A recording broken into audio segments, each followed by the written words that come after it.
Hello guys, welcome to my blog. I hope আপনারা সবাই ভালো আছেন। তো আপনাদের দোয়ায় আমিও ভালো আছি। অনেক দিন পর আপনাদের সামনে এমনই একটা ব্লগ ভিডিও আনতে যাচ্ছি যা সেটা দেখে আপনাদের অবশ্যই ভালো লাগবে।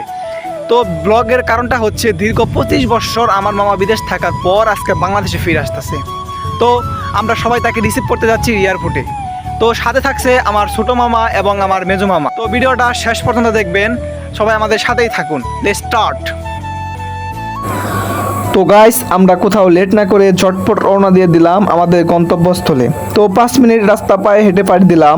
আমাদের জন্য গাড়ি অপেক্ষা করতেছে। আমরা একটু লেট করে ফেলেছিলাম, তাই পিছনে যে আছেন ইনি হলেন আমার মেজো মামা আর দুইটা মামাতো বোন সহ। তো আমরা কিছু রাস্তা অতিক্রম করে চলে আসলাম। আর ইনি হলেন আমার ছোটো মামা। তো আমরা 5 জনই যাচ্ছি বড় মামাকে এয়ারপোর্টে রিসিভ করতে। অবশেষে আমাদের গাড়িও চলে আসলো। অপেক্ষা প্রহর শেষ, আমাদের এবার গন্তব্যস্থলে যাওয়ার পালা। তাই আমরা গাড়ি ঝটপট উঠে বসে রওনা দিয়ে দিলাম। অবশেষে রওনা দিয়ে দিলাম এয়ারপোর্টের পথে। গাড়ি যত দূর এগোচ্ছে উত্তেজনা তত বাড়েছে। মনের ভিতর এক অদ্ভুত অনুভূতি কাজ করেছিল, যেন ছোটবেলা সেই গল্পে প্রিয় চরিত্রটা আবার ফিরে এসেছে। আমাদের বাড়ি থেকে ঢাকা পর্যন্ত পুরো যাত্রা গাড়িতে আমাদের সঙ্গে আনন্দ, উত্তেজনা, স্মৃতি সব মিলিয়ে এক অন্যরকম অনুভূতি। সবাই জানে প্রবাস জীবন মানে শুধু টাকা পয়সা নয়, যেখানে থাকে একাকিত্ব, মায়া আর অসম্পূর্ণ স্বপ্ন। মামা সেও জীবন পার করে আজ ফিরেছে নিজের দেশে, নিজের মাটিতে, মাতৃভূমিতে। তো আমরা 1 ঘন্টা গাড়ির জার্নি করে শুনতে পাই কেবলমাত্র অর্ধেক পথ অতিক্রম করে আমরা এসেছি। তো আমরা সবাই একটু মজা করলাম। তো মজা করলে কি হবে, যেহেতু অনেক জার্নি করার পর আমাদের শরীরে ভিতরে খারাপ লাগতেছে, সেহেতু একটা দোকান দেখে আমরা এক ভালো দোকানে এসে কফি খেলাম। সাথে ছিল মামা, ড্রাইভার সহ ছিল।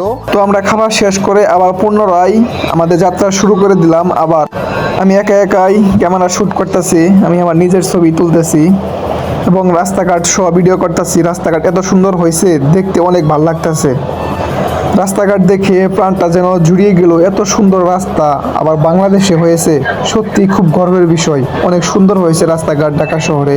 তো আমরা শহরে পা দিয়েছি। তো ভিডিও করতে করতে আমার মামাতো বন্ধুটাকে ক্যামেরার সামনে আনলাম, তারা অনেক খুশি হয়েছে। কারণ তো গাইস, এবার আমাদের অপেক্ষার পালা শেষ। আমরা অপেক্ষা করতে করতে খুবই ক্লান্ত। অবশেষে চলে আসলাম হযরত শাহজালাল আন্তর্জাতিক বিমানবন্দর ঢাকা। তো আমরা একটু চিল করলাম। চিল করার পর আমরা সবাই গাড়ি থেকে নামলাম। নামার পর দেখি ওমা, একটা বিমান যাচ্ছে আমাদের উপর দিয়ে। তো আমরা গাড়ি থেকে নামার পর একটু ফটো শ্যুট করলাম, একটু ভিডিও শ্যুট করলাম। করার পর আপনাদেরকে দেখাচ্ছি এয়ারপোর্টটা কীরকম ভিতরে। কিছুক্ষণ অপেক্ষা করার পর আমার মামা চলে আসছে। তো আমার ছোট মামা যাচ্ছে আমার মামাকে নিয়ে আসতে। ইনি হচ্ছেন আমার মামা। আর অবশেষে সেই মুখ, সেই অস্ত্র ভেজা চোখ, দীর্ঘ সময়ের বিরতির পর আবার একসাথে হওয়ার ভালোবাসা মুহূর্ত দেখে মনটা যেন জুড়িয়ে গেল। তো আমি তো শুধু ভিডিও শুটই করতেছি, আমাকে তো আর ক্যামেরায় দেখানো যাচ্ছে না। তো আমরা সেখানে লেট না করে ঝটপট গাড়িতে উঠে পড়লাম, লাগেজগুলো গাড়ির ভিতরে নিয়ে। তো এবার আমাদের বাড়ি ফিরে যাওয়ার পালা। তো আমি আরেকটা ভিডিও শ্যুট নিচ্ছি, মামাকে দেখাচ্ছি। মামাকে দেখানোর পর একটা রাস্তার শ্যুট নিচ্ছিলাম। রাস্তায় শ্যুট নেওয়ার পর দেখি আকাশে অনেক মেঘ করেছে, মেঘ করে পুরো কালো ছায়া হয়ে গেছে। তো ভিডিও করতে করতে আমি প্রায় ঘুমিয়ে গেছিলাম, তো বৃষ্টিটা শ্যুট করতে পারি নাই। তো অনেকক্ষণ জার্নি করার পর এবার আমাদের বাড়ি ফিরে যাওয়ার পালা। আমরা বাড়ির দিকে প্রায় এসে পড়েছি। তো আমরা বাড়ি ফিরে আসলাম অবশেষে। দীর্ঘ 3 ঘন্টা জার্নি করার পর আমরা অবশেষে বাড়ি ফিরে আসলাম। বাড়ি ফিরে আসার পর একজন প্রবাসী বলতে পারবে তার মনের ভিতরে কীরকম ফিলিংস কাজ করতেছে, তা বলে ভাষায় প্রকাশ করা যাবে না। তো সবার সাথে একটু কোলাকুলি করতেছে, যেহেতু অনেক দিন পর দেখা। তা শুধু মনের ভিতর এক অন্যরকম ফিলিংস কাজ করতেছে, তা শুধু একজন প্রবাসী বলতে পারবে। তো আমি আমার ভিডিওটা এখানে শেষ করতে যাচ্ছি। তো গাইস, ভিডিওটা কেমন হয়েছে অবশ্যই লাইক করতে, কমেন্ট করতে ভুলবেন না এবং সাবস্ক্রাইব তো করবেনই।